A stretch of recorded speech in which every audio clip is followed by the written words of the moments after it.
Now, many people may or may not know this, but there was a time in America where black people had their rights and property taken away from them. And it was a period known as all of human history.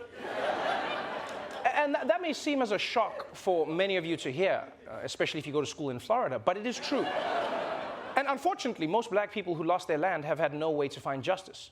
But after nearly 100 years, one family in Manhattan Beach, California, is finally getting a little of what they deserve. Prime Southern California beachfront property is being returned to its rightful and original owners more than 100 years after officials actually took this land from a black family. LA County leaders voted to give it back to the descendants.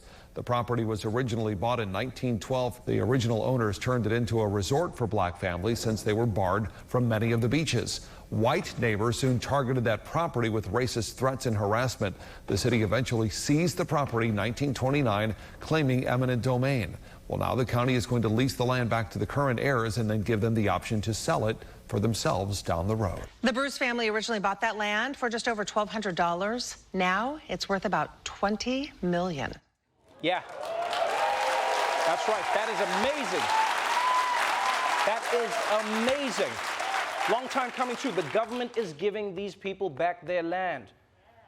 Although that's just proof that climate change is real. Yeah. All of a sudden, the government is like, you know what? The oceanfront property can go back to the black people. Here, take it, take it, take it, take it. You're like, why? Ah, don't worry, take it. No, but for real, this is great news. It's great news for that family, great news for justice. And it's especially exciting because now there's a black beach. Yeah, because I've seen white beaches. They've got people surfing, playing volleyball, sunbathing, you know. But this is going to be a black beach. And you know what that's going to be like?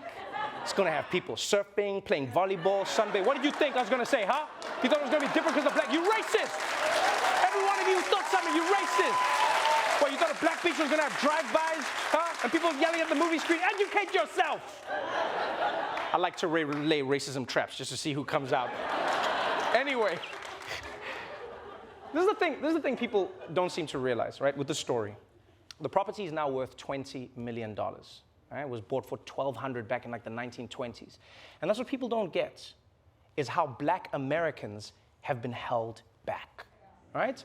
People always say, oh, come on, can't we move on in this country? That was a long time ago. Yeah, exactly.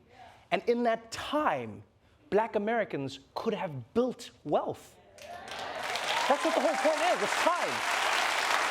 You see this all over America, all over the United States. You see this. I mean, look at New York. People are living in brownstones that are worth $20 million because their great-grandparents bought it for like 3 chickens. That's money now, right? You can use that as leverage. You can get student loans. You can buy other things. That's money, and it shows you how powerful generational wealth is. If it is taken away from you, it can cripple your family forever. It's like how anything that happened generations ago can still affect you today. Like if your great-grandfather spent like your entire family's savings and bought Coca-Cola stock back in 1920, you're set for life. But if your great-grandfather bought RC Cola stock back in the 1920s, well, that's probably why you're working 2 jobs, you know? And it's like, we talk so much about systemic problems, but generational wealth is a systemic solution. So people don't see. You want this to happen.